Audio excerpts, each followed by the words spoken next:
जानकी जीवन स्मरण जय जय राम पार्वती पते हर हर महादेव पुंडलीक वरदा हरि विठ्ठल श्री अनंतकोटी ब्रह्मांड नायक राजाधिराज सच्चिदानंद सद्गुरु श्री ब्रह्मचैतन्य महाराज की जय।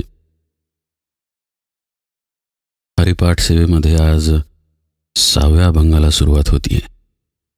साधू बोध झाला तो नुरोनिया ठेला ठाईच मुराला अनुभव, कापुराची वाती उजळली ज्योती ठाईच समाप्ती झाली जैसी, मोक्षरेखे आला भाग्य विनटला साधूचा अंकिला हरिभक्त, ज्ञानदेवा गोडी संगती सज्जनी हरी दिसे जनीवनी आत्मतत्वी। हा अभंग अतिशय वैशिष्ट्यपूर्ण आहे। अर्थात हरिपाठातील सगळेच अभंग वैशिष्ट्यपूर्ण आहेत, पण मागच्या अभंगाच्या शेवटी माऊली असं म्हणाले, साधूचे संगती तरुणोपाय। सद्गुरूंचं महत्त्व विशद करताना माऊली म्हणतात की तुम्हाला जर भवसागरातून तरुण जाण्याचा काही उपाय असेल तर तो सद्गुरूंच्या संगतीमध्येच आहे। आत्मतत्व किंवा आत्मज्ञान प्राप्त करून घ्यायचं असेल तर सद्गुरूंच्या पायीच ते होतं। सद्गुरूंच्या पायी होतं म्हणजे शिष्य अनन्य भावानं सद्गुरूंना शरण गेला आणि सद्गुरूंनी दिलेलं साधन त्यांनी प्राणापलीकडे जपलं की आपोआपच तो आत्मस्थितीला प्राप्त होतो। हाच विषय माऊली 6व्या अभंगामध्ये पुढे नेतात। म्हणजे सद्गुरू कृपेनं नक्की शिष्याचं काय होतं हे माऊली सांगतायत। थोडक्यात सांगायचं तर सद्गुरू शिष्याला आपल्यासारखंच करतात। आपणासारखे करीती तात्काळ नाही काळ वेळ तया लागी। आपल्यासारखं करतात म्हणजे तो सद्गुरूच झाला, तो आता शिष्य राहिला नाही, पण तो त्याचं शिष्यत्व सोडत नाही, तो सद्गुरूंचा शिष्य होऊनच राहतो। या 6व्या अभंगामध्ये सद्गुरू शिष्याला कसं सद्गुरूच करून बसवतात याचं अतिशय रसाळ वर्णन आलेलं आहे। पण या अभंगाच्या निरूपणाकडे बघण्याआधी कालच्या निरूपणातील 1-2 विषयांवरती पुन्हा बोलतो। काल एकांनी कमेंट्समध्ये असा प्रश्न विचारला की सदेह सद्गुरू आवश्यक आहे का? असं पहा, कालच्या अभंगामध्ये गुजे वेण हित कोण सांगे हा विषय विशद करत असताना सद्गुरू देहात असतील तर शिष्य त्यांच्यापाशी जाऊन प्रतिप्रश्न करू शकतो हा विषय मी मांडत होतो। भगवद्गीतेमध्ये तद्विधी प्रणिपातेन परिप्रश्नेन सेवया असा एक श्लोक येतो। म्हणजे सद्गुरूंना कसं शरण जायचं हे भगवंत त्या श्लोकामध्ये सांगतात। त्याचं विवरण करताना माऊली म्हणतात, जे ज्ञानाचा कुरुठा तेथ सेवा हा दारवंठा, तो स्वाधीन करुनी सुभटा ओळगोनी, तरी तनु मनु जीवे चरणासी लागावे आणि अगर्वता करावे दास्य सकळ। थोडक्यात सद्गुरूंना अनन्य शरण जाऊन त्यांना आपण कोण आहे, देव म्हणजे काय आहे, माझं आत्मस्वरूप म्हणजे नेमकं काय, त्याचा आणि माझा संबंध काय, अशा पद्धतीचे आत्मज्ञानविषयक प्रश्न विचारायचे असतात। सद्गुरूंची अनन्य भावानं तन मन धन ज्याने जशी शक्य असेल तशी सेवा करायची असते। असा हा खूप विस्तृत विषय आहे।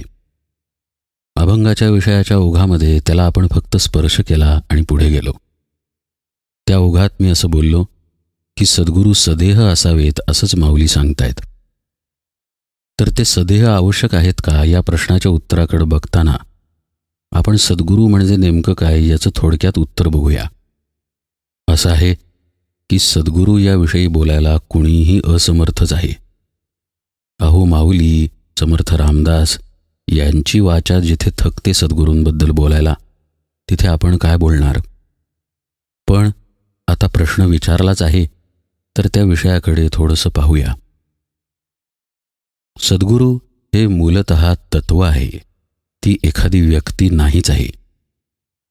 महाराजांचं एके ठिकाणी स्पष्ट वाक्य आहे की त्याचा देह आमचं कार्य करतच नाही, तो सद्गुरू स्वरूप आहे ही शिष्याची भावना आमचं कार्य करते। यातून 2 गोष्टी उघड होतात। सद्गुरू म्हणजे देह नाही किंवा सद्गुरू म्हणजे फक्त देहच नाही. असं बघा, शिष्याची भावना की हा माझा सद्गुरू आहे, हे परमात्म स्वरूपच आहे किंवा यांच्यामुळे मला परमात्म स्वरूपाची ओळख होणार आहे. ही जी भावना, श्रद्धा, भक्ती त्याची सद्गुरूंप्रती जडते, त्यासाठी कुठलं ना कुठलं निमित्त तरी हवं ना. आपण सगळ्या संत महात्म्यांची चरित्र काढून बघा. त्यांनी सद्गुरू शोधार्थ अक्षरशः स्वतःचे प्राण आटवले. गोंदवलेकर महाराजांचंच बघा, जवळजवळ आसेतू हिमाचल ते फक्त सद्गुरूंसाठी फिरले की असा कुणी पुरुष मला हवा आहे जो मला आत्मज्ञान देईल, जो मला मी जे शोधत आहे ते देईल. असं बघा, आज जर आपल्याला शोधून असे सदेह सद्गुरू सापडत नसतील तर आपल्यापाशी समर्थांची समाधी, गोंदवलेकर महाराजांची समाधी, शेगाव, अक्कलकोट, शंकर महाराजांची समाधी असे अनेक पर्याय उपलब्ध आहेत. पण महत्त्वाचा मुद्दा हा आहे की कुठेतरी एकनिष्ठ राहणे. हे बघा, तुम्ही देहात असलेल्या सद्गुरूला शरण जा अथवा गोंदवलेकर महाराजांच्या समाधीपुढे शरण जा. पण मुख्य मुद्दा असा आहे की ज्याप्रमाणे आपण कपडे बदलतो त्याप्रमाणे परमार्थात निष्ठा आणि श्रद्धा बदलायची असत नाही. तसंच आज गोंदवलेकर महाराजांच्या समाधीपुढे शरण, उद्या अक्कलकोट स्वामींच्या समाधीपुढे शरण, असं परमार्थात चालत नाही. निदान जोपर्यंत शिष्य साधक अवस्थेमध्ये आहे तोपर्यंत तरी त्याने एकनिष्ठ भावानेच साधना करायची असते. तुम्ही कुणाचीही उदाहरणे काढून पहा. समजा ब्रह्मानंद महाराजांचं उदाहरण पाहिलं तर ब्रह्मानंद महाराज गोंदवलेकर महाराजांच्या चरणी लीन झाले, अनन्य भावाने लीन झाले. असं घडलं का हो की 1 महिना त्यांनी गोंदवलेकर महाराजांची सेवा केली, त्यांनी सांगितलं तसं साधन केलं आणि दुसऱ्या महिन्यात ते शिर्डीला गेले आणि वेगळंच साधन केलं? असं घडलेलं नाही आहे. याचा अर्थ असा की एक भावाने, एक निष्ठेने साधन करणं हा गाभा आहे. सद्गुरू सदेह आहेत की सद्गुरू समाधिस्थ आहेत हा मुद्दा इतका महत्त्वाचा नसून आपला भाव एकनिष्ठ आहे का हा मुद्दा जास्त महत्त्वाचा आहे. माऊली त्या अभंगामध्ये जे सांगताहेत की गुजेविण हित कोण सांगे, याचा स्पष्ट अर्थ असा आहे की सद्गुरू आणि सत्शिष्यामध्ये संवाद हवा. संवाद साधनेच्या रूपाने हवा. म्हणजे मला साधनेत काही अडचण आली तर मी सद्गुरूंनाच विचारणार ना, आणि सद्गुरू देहात असतील तरच हे शक्य आहे. महाराज कोणाशी बोलतात आणि कोणाच्या स्वप्नात येतात आणि त्यांना मार्गदर्शन करतात, या अतिंद्रिय गोष्टींबद्दल माऊली अभंगात काहीही सांगत नाहीयेत. माऊली स्पष्ट सांगतायत की जिथे तुम्ही शाळेत जात आहात तिथे शिक्षकाला तुम्ही विचारा. इतका साधा सरळ त्यामध्ये अर्थ आहे. मुद्दा राहिला आपल्याला आता सदेह सद्गुरू हवेत की नाहीत. यापेक्षा साधकानं आपला भाव, आपली भक्ती, आपली तळमळ, आपलं नाम हे अधिकाधिक प्रखर कसं होईल याकडे पाहावं. गोंदवलेकर महाराज एके ठिकाणी म्हणतात की तुम्ही नाम घ्या, नाम घेता घेता स्वतःला विसरा. तुमची वेळ आली की तुमचा सद्गुरू जमिनीतून वर येऊन तुमच्या डोक्यावर हात ठेवील. माझ्या मनचं सांगत नाहीये मी, हे महाराजांचं वाक्य आहे. निदान या वाक्यावर तरी आपण श्रद्धा ठेवूया. भगवंताचं नाम हेच सद्गुरूंचं खरं स्वरूप आहे. महाराज म्हणतात, मला जर कुठे पाहायचं असेल तर फक्त नामात पहा. सद्गुरू तत्वाबद्दलच महाराज बोलतायत. सद्गुरू म्हणजे त्याचा देह असतच नाही. सद्गुरू जे साधन आपल्याला करायला सांगतात, जो विवेक आपल्याला करायला सांगतात, इथेच सद्गुरूंचं खरं वास्तव्य आहे. तेच जर आपण केलं नाही तर सद्गुरूंचा सहवास आपल्याला मुळी लाभलाच नाही. आपण त्यांनी दिलेली साधना करणं, वाचन, चिंतन, मनन करून आपला भाव दृढ करण्याचा प्रयत्न करणं, हीच खरी सद्गुरू सेवा आहे. नुसते त्यांचे पाय चेपले किंवा त्यांच्या दारात जाऊन केर काढला म्हणजेच सेवा आहे असं नाही. तीही सेवा आहे, पण ती देहाच्या माध्यमाने आहे. त्याला मर्यादा आहे. आज ना उद्या तिथून निघावे लागते. आज ना उद्या देहाला मरण येते. पण सद्गुरू तत्वाला मरण नाही. त्यांच्या उपदेशाला मरण नाही. त्यांनी दिलेल्या नामाला अंत नाही. त्याचा कुठेही शेवट नाही. त्या नामामध्ये स्वतःला पूर्ण विसरण्याचा अभ्यास हीच खरी सद्गुरू सेवा आहे. त्यामुळे ते सदेह आहेत का देहात नाही आहेत, की समाधीमध्ये आहेत का त्यांची समाधीच नाही आहे, का मी मनाने फक्त त्यांना गुरु मानलेला आहे, हे खूप बाह्य प्रश्न आहेत. अंतरामध्ये आपल्याला भगवंताबद्दल तळमळ आहे का? अंतरामध्ये आपलं स्वस्वरूप, आपलं आत्मस्वरूप जाणून घेण्याची तळमळ आपल्यात आहे का? नामाचं प्रेम आहे का? नसेल तर ते वाढण्यासाठी आपण कळकळीने रामाला प्रार्थना करतोय का? भगवंता, मला जर द्यायचंच असेल तर नामाचं प्रेम दे, असं कळकळून आपण रामाला सांगतोय का? महाराजांना आपण असं म्हणतोय का की महाराज, मला काहीही नको, मला फक्त नामाचं प्रेम द्या, माझ्याकडून नाम घडू दे. असं नुसतं मागून न थांबता आपण नामासाठी प्रयत्न करतोय का? हे सगळं जास्त महत्त्वाचं आहे. सद्गुरू ही प्रक्रिया आहे. सद्गुरू हे तत्व आहे. सद्गुरू प्रक्रिया आहे म्हणजे ती वेळ आली की ते शिष्याच्या बाबतीत घडतंच. जसं पाडाला आंबा आला की त्याला चोची मारणारच पक्षी, तसं सद्गुरू आणि शिष्याची भेट ही निश्चितच असते. शिष्याने फक्त त्याचा भाव वाढवणं हे त्याचं परमकर्तव्य आहे. असो, या विषयात बोलण्यासारखं खूप आहे, पण प्रश्न विचारला गेला की सदेह सद्गुरू आवश्यक आहेत का, म्हणून इतकं बोललो. प्रश्नकर्त्यांनी आणि ऐकणाऱ्यांनी काही चूक झाली असल्यास सांगण्यात मला क्षमा करावी, पण मनापासून जे वाटलं ते सांगितलं. आपण 6व्या अभंगाच्या निरूपणाकडे वळूया. साधू बोध झाला तो नुरोनिया ठेला, ठाईच मुराला अनुभव. साधूंपशी जाऊन बोध झाला तरच उपयोग. साधूंपशी आपण कशासाठी गेलो? आता जे साधक, माझी किल्ली हरवली आहे, माझी गाडी हरवली आहे, परवा माझ्या घरी चोरी झाली, अहो बायकोला बरंच वाटत नाही आहे, अहो मुलाचे डोळे गेले, माझ्या मुलीचं लग्न कसं लागणार, असले प्रश्न घेऊन जे सद्गुरूंकडे गेले त्यांच्याबद्दल माऊली बोलतच नाही आहेत. कशासाठी सद्गुरूंकडे जायचं आणि कसं जायचं याबद्दल ते 5व्या अभंगात बोललेलेच आहेत.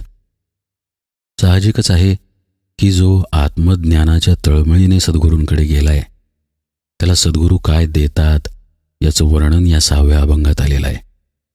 त्याला सद्गुरू काय करतात याबद्दल माऊलींनी पूर्ण विषय या अभंगात विशद केलेला आहे. अशा तळमळीने आलेल्या शिष्याला साधू बोध करतात. बोध करतात म्हणजे मी आणि तू वेगळा नाही. तू ज्याला देव म्हणून शोधत आहेस तो देव आणि तू हेही वेगळे नाहीत, तर तो देव हा तूच आहेस. तत्त्वमसि असा उपदेश सद्गुरू शिष्याला करतात. ते ब्रह्म जे आहे, ते निर्गुण निराकार आत्मतत्व जे आहे, माऊलींची ओळ आठवा, अव्यक्त निराकार नाही ज्या आकार. असं जे आत्मतत्व आहे ते दुसरं तिसरं कोणी नसून तूच आहेस, असं शिष्याला सद्गुरू सांगतात. शिष्य काय करत असतो? देव बाहेर शोधत असतो. त्याला हे लक्षात येत नाही की तो त्याच्या आतच आहे, किंबहुना तोच देव आहे. असं पहा, माणूस मरतो आणि त्याचं मृत शरीर ठेवलेलं असतं. त्यावेळी आपण म्हणतो अमुक अमुक गेला, पण शरीर तर तिथेच असतं. मग अमुक अमुक इथेच आहे असं आपण न म्हणता अमुक अमुक गेला म्हणतो. याचा अर्थ शरीरात जे आहे ते तिथं नाही आहे आणि म्हणून तो गेलेला आहे. म्हणजे शरीर गेलेलंच नाही आहे. शरीरात जो आहे तो आता तिथे नाही. याचा स्पष्ट अर्थ असा आहे की शरीराव्यतिरिक्त असं काही चैतन्य आहे जी माझी खरी ओळख आहे. आणि याचा बोध सद्गुरूंपाशीच होतो. आणि असा ज्याला बोध होतो तो नुरोनिया ठेला होतो, असं माऊली सांगतायत. नुरोनिया ठेला म्हणजे तो न उरता उरतो. न उरता म्हणजे त्याच्या देहबुद्धीने तो संपून जातो, म्हणजे उरतच नाही, तरी तो उरतो, म्हणजे आत्मस्वरूप असा उरतो. ज्ञानेश्वरीमध्ये माऊली म्हणतात, हृदयाहृदय एक झाले, ये हृदयीचे ते हृदयी घातले, द्वैत न मोडता केले आपण ऐसे अर्जुना. द्वैत सद्गुरू मोडत नाहीत. द्वैत म्हणजे सद्गुरू आणि शिष्यात असलेलं द्वैत असं मोडत नाहीत, पण शिष्याचं द्वैत मोडतात की तो जीव आहे. मी जीव आणि तो देव हे जे शिष्यामध्ये द्वैत आहे ते द्वैत सद्गुरू मोडतात, पण त्याचं आणि आपलं अस्तित्व तसंच ठेवतात. म्हणून द्वैत न मोडता केले आपण ऐसे अर्जुना. आपल्यासारखंच करतात. आणि तेच माऊली या अभंगाच्या पहिल्या ओळीत सांगतायत. साधू बोध झाला तो नुरोनिया ठेला. त्याचं म्हणून आता वेगळं अस्तित्व राहिलं नाही, तो सद्गुरू स्वरूपच झाला. ब्रह्मानंद महाराज आणि गोंदवलेकर महाराज यांच्यामध्ये काहीही फरक नाही, पण ब्रह्मानंदांची समाधी नवबागला आहे आणि गोंदवलेकर महाराजांची समाधी गोंदवल्यात आहे. तसंच सद्गुरू सद्गुरूच राहतो, शिष्य हा शिष्यच राहतो, पण सद्गुरू शिष्याला आपल्यासारखंच करतात. कितीही मार्गांनी किंवा कितीही दाखल्यांनी हा विषय सांगितला तरी तो समजणार नाही आणि सांगताही येणार नाही, कारण हा पूर्णपणे अनुभवण्याचा विषय आहे. आपल्याला कसं आहे, आपल्याला बाहेरच्याच अनुभवाची सवय आहे. म्हणजे पुढच्या ओळी बघा माऊलींच्या, ठाईचं मुराला अनुभव. ही अनुभूतीच आपल्याला नाही आहे आपल्या आयुष्यामध्ये. अनुभव मुरणार कसा ना? म्हणजे मी प्रत्येक गोष्टीचा अनुभव वेगळेपणाने घेतो. वास, दृश्य, चव, स्पर्श काहीही असो, मी अनुभवापासून निराळाच राहिलेलो आहे. त्यामुळे अनुभव माझ्यामध्ये मुरणे ही गोष्ट माझ्या अनुभवाची नाहीच आहे. ठीक आहे, गुलाबजाम गोड होता आणि चकली जरा खुसखुशीत होती. अहो, पण तो गोडपणा माझ्यामध्ये मुरणे किंवा मीच खुसखुशीत होणे हा अनुभव आपल्याला नाही आहे. हा फक्त अध्यात्मामध्येच येतो. हा फक्त सद्गुरू कृपेनेच येतो. परमात्म वस्तू ही वेगळेपणाने ओळखण्याची वस्तू नाही. मी बाजारात गेलो, 4 आणे दिले आणि परमात्म्याचा थोडासाच अनुभव घेतला. माझ्या शेजारच्यानी 2 लाख दिले आणि भरपूर अनुभव परमात्म्याचा तो घरी घेऊन आला.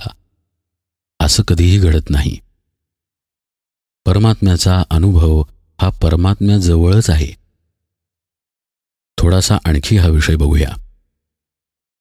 मी अनुभव घेतो म्हणजे तरी कोण अनुभव घेतो? असं बघा, आपण म्हणतो मला डोळ्यांनी दृश्य दिसले. काल गेलेलो होतो फिरायला, काय सुंदर सनसेट होता.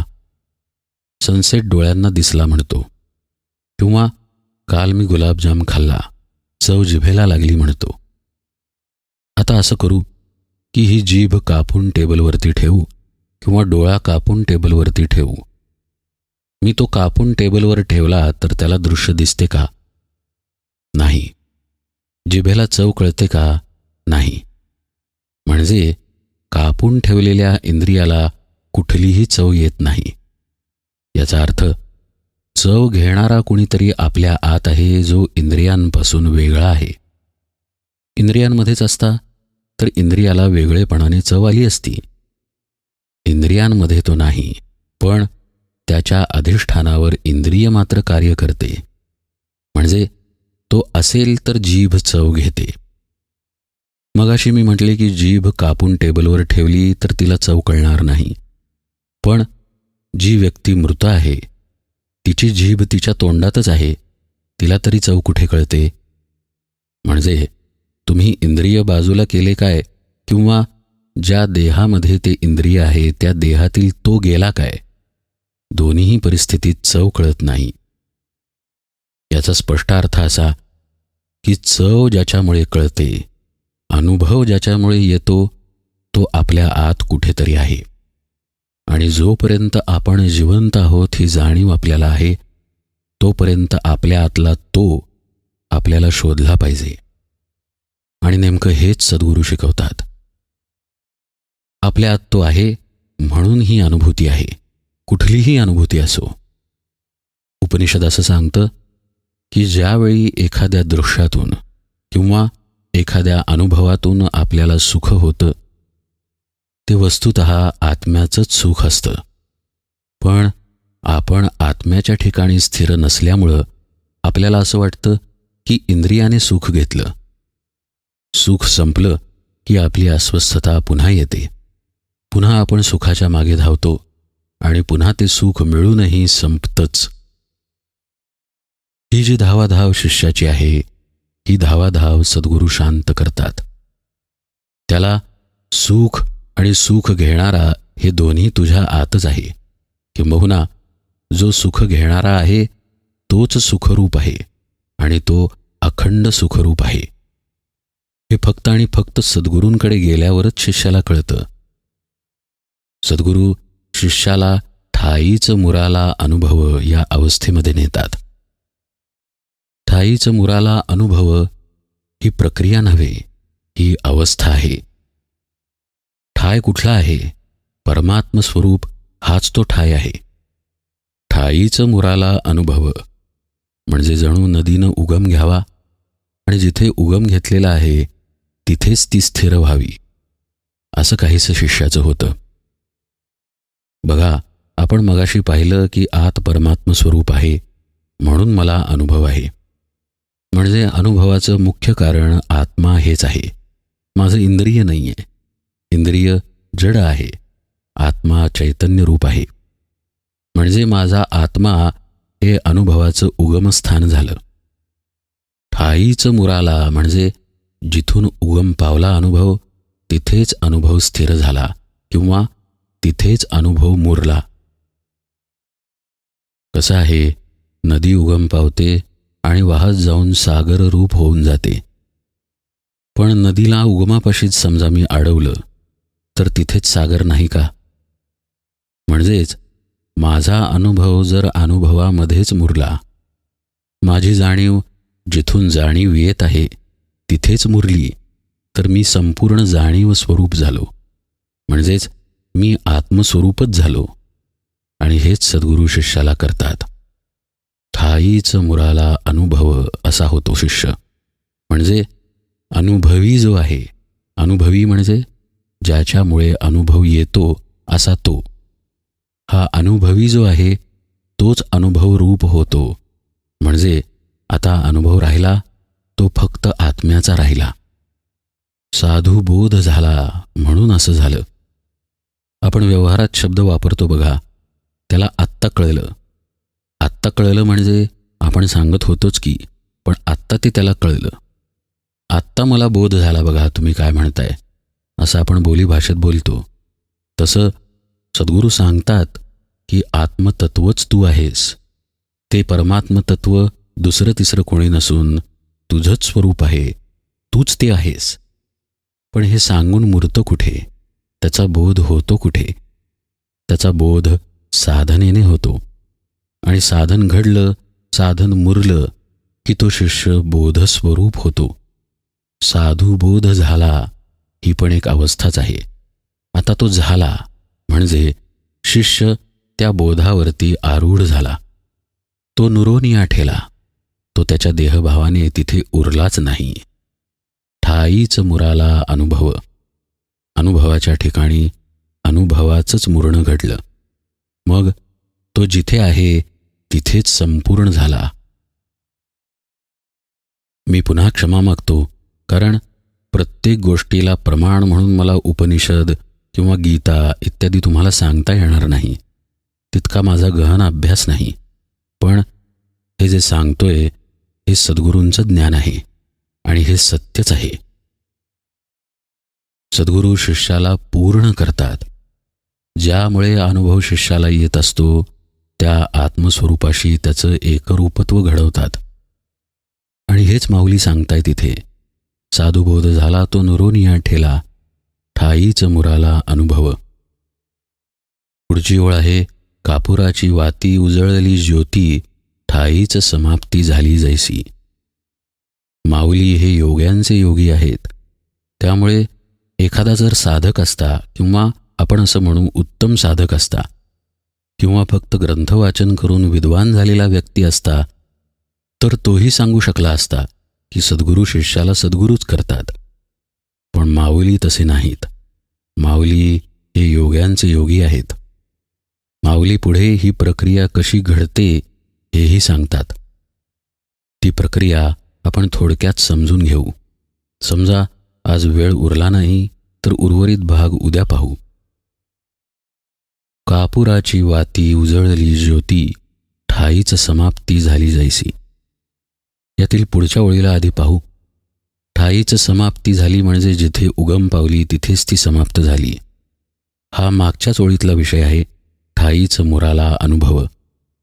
तेच पुन्हा पुन्हा माऊली सांगतात. हे बघा, एखादी गोष्ट निक्षून आपण जेव्हा सांगतो तेव्हा त्याचा पुनरुच्चार करतो. जा तिथे, अरे खरंच जा तिथे, असं आपण म्हणतो बघा. तसंच माऊलींनी इथं केलेलं आहे. पण इथे तो विषय फक्त वेगळ्या पद्धतीने कसा सांगितला आहे ते बघूया.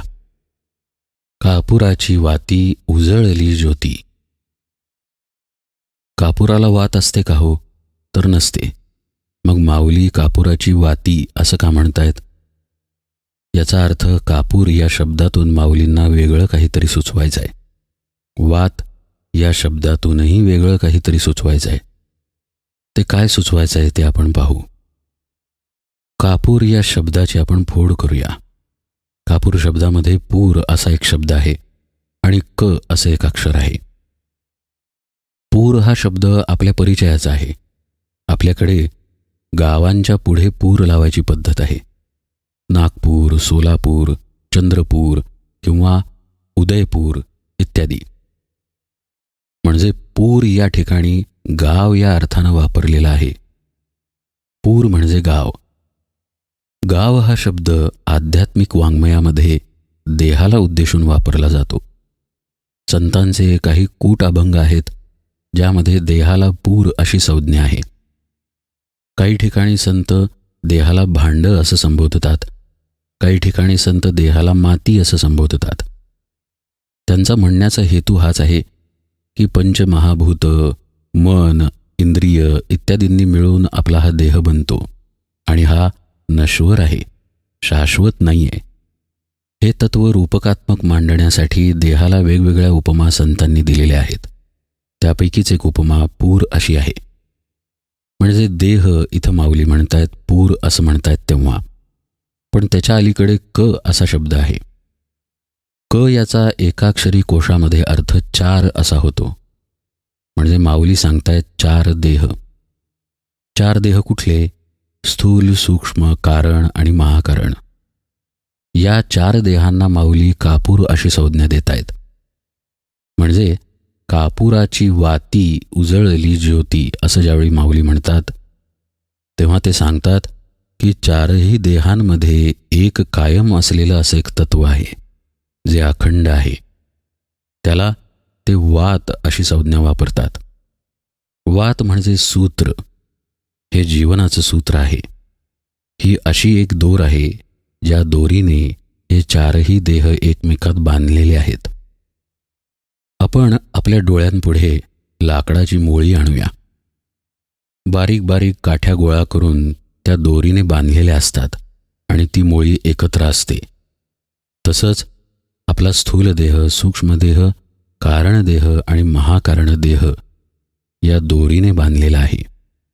आणि ही दोरी देहामध्येच आहे. देहामध्ये म्हणजे या चारही देहांमध्ये आहे. जपमाळ आपण सगळ्यांनी पाहिली आहे बघा. त्यामध्ये मणी कितीही असोत पण आतलं सूत्र हे एकच असतं. तसंच हे सूत्र आहे जे चारही देहांमध्ये आहे. कापुराची वाती उजळली असा शब्द वापरतायत माऊली. हे सूत्र उजळतं असं माऊली म्हणतायत. ज्यावेळी ते म्हणतात उजळतं त्याचा दुसरा अर्थ असा होतो की आधी ते उजळलेलं नसतं, म्हणजेच निद्रिस्त असतं. मग असं काय आहे जे निद्रिस्त असतं? तर ती आहे कुंडलिनी. आपल्या देहामध्ये कुंडलिनी शक्ती आहे जी निद्रिस्त असते. पण जेव्हा गुरुकृपा होते, साधना होते, तेव्हा ती कुंडलिनी जागृत होते. ही जागृत झालेली कुंडलिनी प्रवास करते आणि तिचा प्रवास या चारही देहांमध्ये उजळून निघतो. या कुंडलिनीला अग्निस्वरूपासुद्धा म्हटलेलं आहे. त्या अर्थानंही उजळली असा अर्थ माऊलींनी इथं वापरलेला आहे. कापुराची वाती उजळली असं माऊली म्हणतात. म्हणजे ही कुंडलिनी शक्ती पुढे गेली, म्हणजेच ती पोचली, उजळून तिने तिचा प्रवास केला. याचाच दुसरा एक अर्थ असा आहे की ही वात म्हणजेच सुषुम्ना आहे. या सुषुम्नेतून साधकाचा प्रवास वरती सुरू झाला. म्हणजेच माऊली म्हणतात कापुराची वात उजळली. आणि ज्योती हा शब्द इथे निराळा आहे बरं का. अभंग म्हणताना आपण तो सलग म्हणतो, कापुराची वाती उजळली ज्योती. त्यामुळे एकदम असा अर्थ निघतो की ज्योती उजळली, पण ते तसं नाही आहे. इथे वात उजळलेली आहे. कोणी म्हणेल की हा लावायचा म्हणून मी अर्थ लावतोय, पण तसं नाही आहे. ज्योती हे आत्मस्वरूप आहे. आत्मस्वरूप हे कायम तेवतच आहे. त्याला कधीही विझणे हा प्रकार माहीत नाही. त्यामुळं ज्योती वेगळेपणानं उजळली असं माऊलींना म्हणायचं काही कारण नाही. कारण ज्योती कधी विझलीच नव्हती. ज्योत तिथे अखंड आहेच. तुकाराम महाराज एका अभंगामध्ये म्हणतात, तया दिसे रूप अंगुष्ठ प्रमाण, अनुभवी खूण जाणती ते. अंगुष्ठ प्रमाण असं आत्म्याचं स्वरूप साधकाला दिसतं असं तुकाराम महाराज म्हणतायत. आणि हे अंगुष्ठ प्रमाण म्हणजेच ही ज्योती आहे.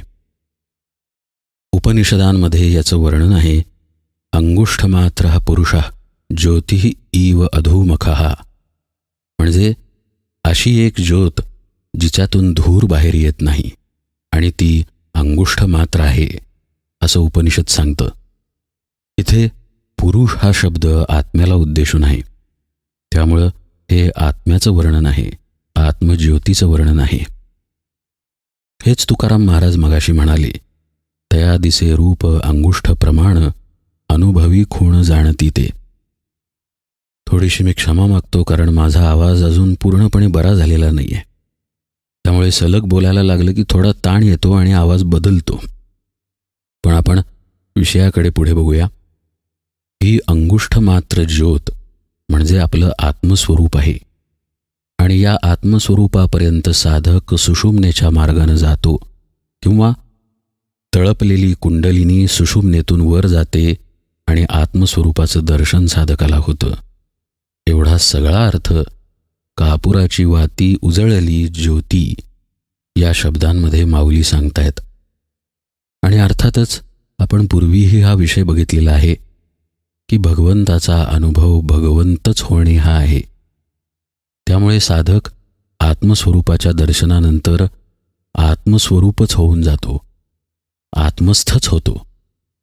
आणि हेच माऊली पुढे सांगतात, ठाईच समाप्ती झाली जैसी. म्हणजे ज्योत आहे पण ज्योत नाही आहे असंही झालं. याचाच अर्थ असा, जीवपणा संपून आत्मस्थ झाला साधक. तिथे आत्मस्वरूपाचीच ज्योत फक्त शिल्लक राहिली. त्याचं म्हणून जे अस्तित्व होतं ते आता संपून गेलं. ठाईच समाप्ती झाली जैसी. कशाची समाप्ती झाली? देहबुद्धीची समाप्ती झाली, जीवपणाची समाप्ती झाली, आणि उरलं ते फक्त आत्मस्वरूप. अनुभव घेणारा जो आहे तो आता वेगळा राहिलाच नाही. तोच अनुभव रूप झाला. ज्योत ज्योत रूप झाली आणि उरलं ते फक्त एक आत्मतत्व. हे खरं म्हणजे शब्दात मांडणं अत्यंत कठीण आहे, जवळजवळ अशक्यच आहे. हे ज्ञानेश्वर महाराजच आहेत म्हणून तेच करू जाणे की त्यांनी हा अभंग लिहिलेला आहे. कारण हेच बघा ना, जी वस्तू वस्तू म्हणून वेगळी राहिलीच नाही, जो अनुभव अनुभव म्हणून वेगळा राहिलाच नाही, त्याचा अनुभव शब्दामध्ये सांगायचा तरी कसा? त्याचं वर्णन शब्दात करायचं तरी कसं? हे फक्त माऊलीच करू जाणे. पुढील विषयही असाच आहे. मोक्षरेख्याला भाग्ये विनटला, साधूचा अंकिला हरिभक्त. आपण यथावकाश तोही पाहूच. आज निरूपणाला इथेच विराम देऊया. जानकी जीवन स्मरण. जय जय राम.